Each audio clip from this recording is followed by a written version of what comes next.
So let's start with a comparison between the DNA and RNA, and we're gonna start talking about DNA. Now, this time I decided not to draw any formulas on the board, but use just general concept instead, and use the model that I have over here, which is very, very flimsy. So, DNA is organized as a double helix. Everybody knows that. Now, I'm going to start with a conversation about, so there are two strands, okay, double. So double refers to two strands, right? Helix refers to overall shape of the molecule. So each strand consists of, first of all, sugar phosphates, called sugar phosphate backbone. So in this model, the sugar phosphate backbone is represented by this white band with this little orangey things, okay? So this is how it is organized. If you look at individual band, you have sugar, which is deoxyribose, phosphate, sugar, phosphate, and so on and so forth. Okay?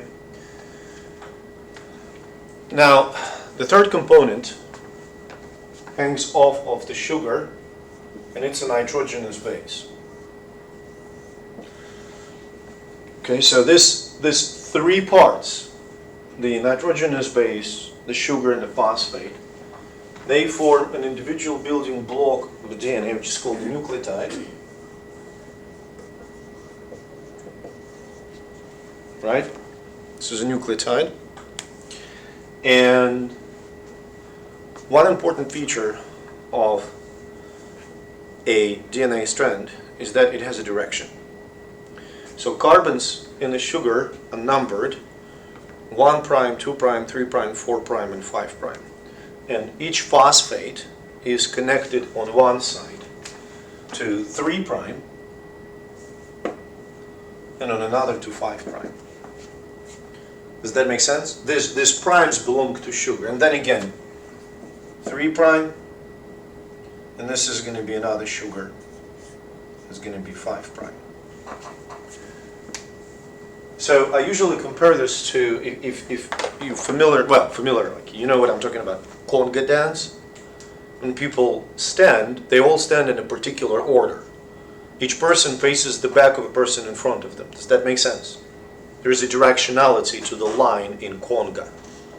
So same as here. This strand has a direction, which will be, in this case, it will be 3' to 5'.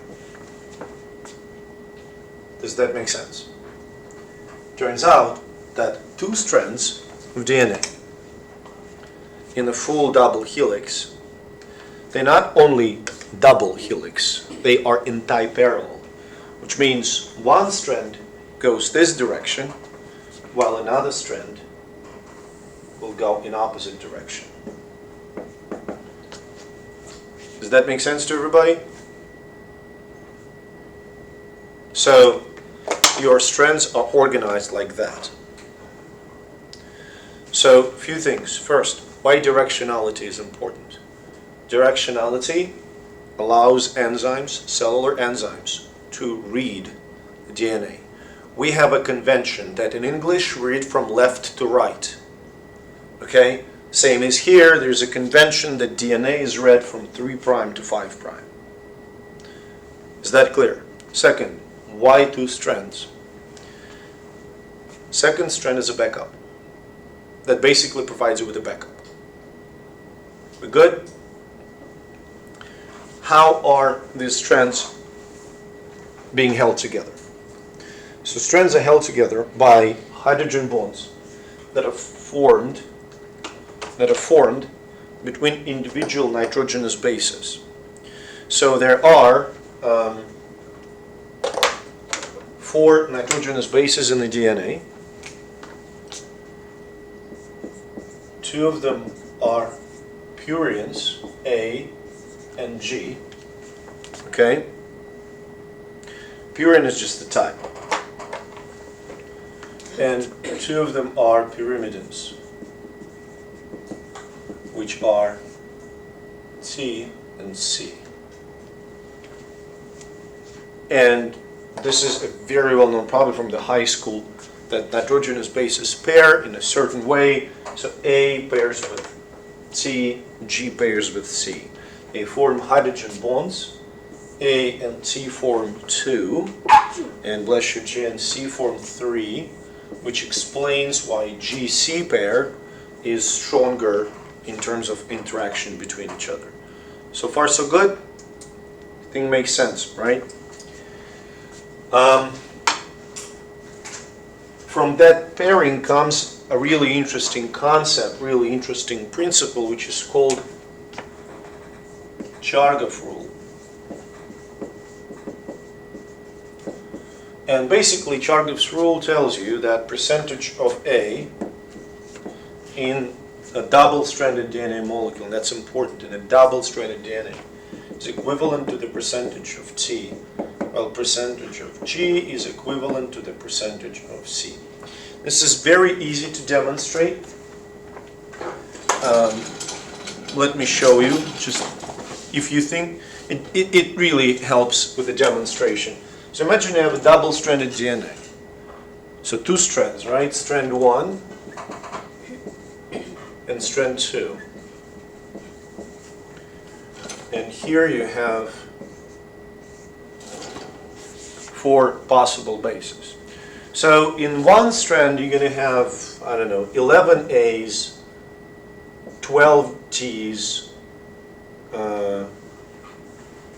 13 G's, and oh crap, was it 14? Yeah, I think it's 14 C's, okay?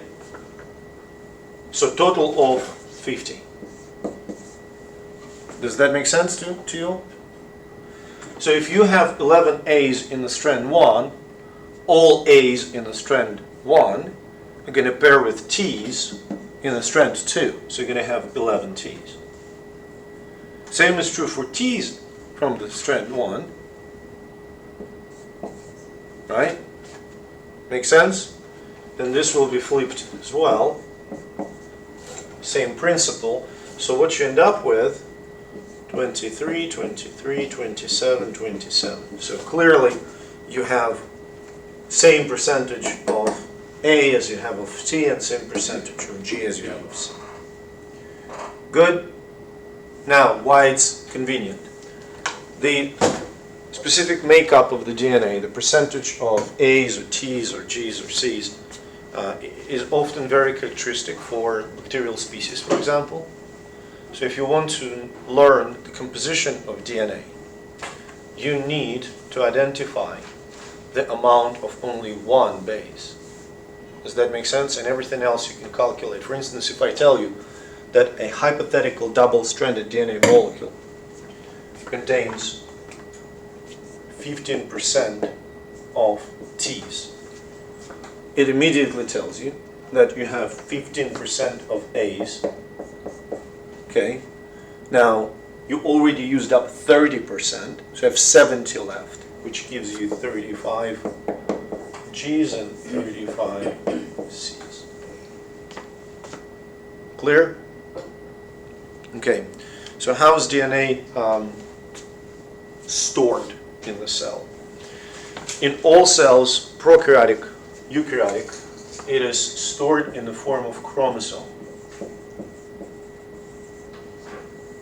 Okay, so chromosomes can be circular in eukaryotes, in prokaryotes, misspoke, and linear in eukaryotes. This is the one really big fundamental difference between chromosomal organization and those two. Now, usually, and again, remember, we aren't studying too many exceptions. Generally speaking, there is a single prokaryotic chromosome. There are cases when it's not true, but forget it. Okay? Single prokaryotic chromosome. And in eukaryotes, usually there's more than one. Are we clear? Good? Last really important feature in DNA. Chromosomal DNA isn't just DNA, isn't just double helix. Okay? It is actually wrapped around proteins called histones in eukaryotes. So let me show. Okay, so this is some kind of a protein, and this is DNA.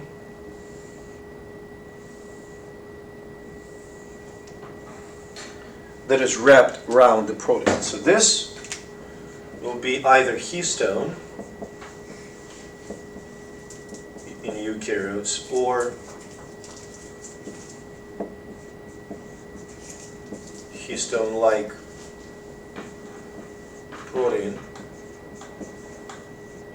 in prokaryotes. Now, why it's important? DNA is our recipe book, right? Now, in this case, that DNA, the red one is DNA. In this case, your recipe book is on the shelf. When DNA is wrapped around the histone, nothing can read it. It's not accessible. When you unravel it, it can be read, genes can be expressed. Does that make sense to you? So when your recipe book is on the shelf, you can't really cook anything, you need to take it off the shelf. Okay, good? DNA strands, a couple more little details. DNA strands, these two strands can be separated. It's called DNA denaturation. I compare it to opening the book. Without opening the DNA molecule, you cannot really read the information that's written by those nitrogenous bases. Does that make sense? The last bit, kind of a smaller one. This model doesn't really represent DNA properly because it shows you the helix as being symmetrical. It is not symmetrical. It's a little bit off the central axis. So there are grooves in the DNA molecule. There are two types of grooves, the minor and the major grooves. This is where the proteins get in and when they bind to DNA. Okay, does that make sense so far? Okay, so what's the difference between DNA and RNA? In RNA, you're going to have, so let's list kind of major differences here. So RNA, single strand, usually,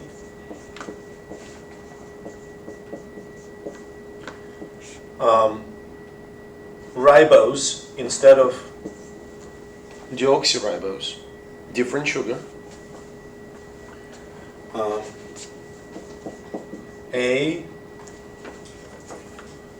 So you still have GC, but instead of thymine, you have uracil, so AU. Guanine, cytosine, adenine, now uracil instead of thymine. This is how you can distinguish.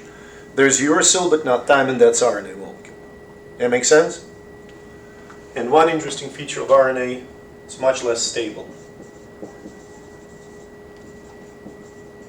I'm not going to go into the chemistry of it, but it is much less stable.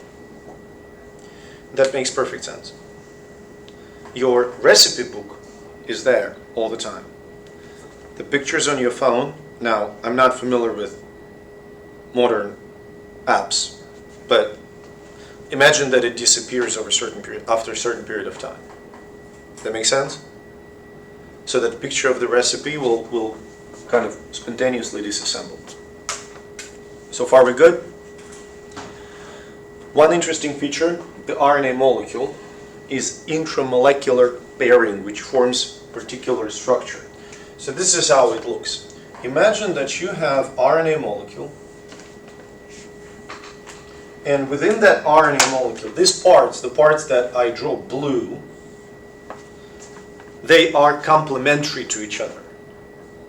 So they can form those pairs. And the RNA will fold into a structure which will look like that.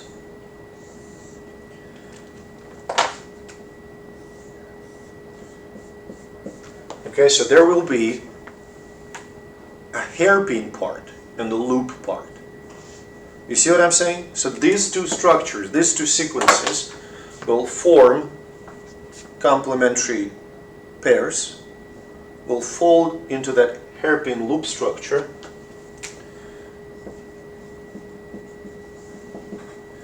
and I'm desperately trying to create sort of a conditioned reflex in you.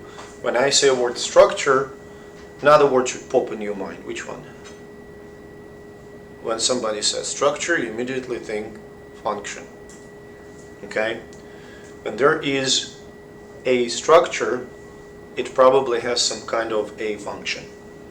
Turns out hairpin loops in RNA can work as regulatory elements, binding elements, elements for recognition. They're really important. Okay? Why we talk about it? If you manage to dismantle the structure, if you manage to destroy the structure, you are destroying the function. Any questions so far? Good? Okay. 4 types of RNA that you need to know. All the descriptions are in the notes. Okay, so I'm going to go over so you need to know mRNA. That's the messenger. Okay, this is the one that conveys the genetic information from your recipe book to ribosomes. tRNA. Now, listen, these two sometimes confused. So tRNA, transport RNA, it carries amino acids around.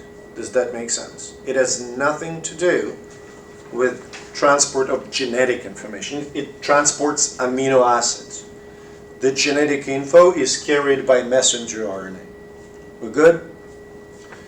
Ribosomal RNA, kind of self-explanatory. It's the part of the ribosome, crucial part of the ribosome. And the microRNA, a really interesting molecule, which I would love to know more about, but on my very basic understanding, this is how it works. So what's interesting about microRNA, first of all? It is one of the few double-stranded RNA molecules. And the role for microRNA, it is, all of it is in the notes, but the role is to, now look, microRNA regulates the stability of mRNA. So using all this cookbook analogy, imagine that you have a virus on your phone which selectively destroys certain pictures. Does that make sense? So this is what microRNA can do. It basically is a crash me or destroy me tag that is placed on mRNA if needed. You see what I'm saying? It's a regulatory molecule, regulatory function. So in some cases, a cell can produce microRNA molecules that will very specifically target mRNAs of a particular gene. If mRNA is gone, the gene is not going to be expressed. Are you with me so far? Is gene still there? Is gene in the DNA? Yeah. But the expression is halted because of the microRNA. Does it make sense? This is sometimes called to knock down the gene. So there are 2 terms in genetics. Not for the knock out the gene, just kill it, just remove it completely. That's forever. Or knock down the gene. When gene is there, but you put an artificial microRNA in the cell, and mRNA is not stable, it's completely destroyed, so gene expression is halted. They are now explored as certain like therapeutical approach, but I'm not sure about that. For multiple reasons. Although I wasn't sure, like if somebody would tell me about mRNA vaccine 5 years ago, I would just laugh at the person. I would say, no, that's impossible. And here we go. Any questions on this part? Okay, basically for these, match the term with the description / function.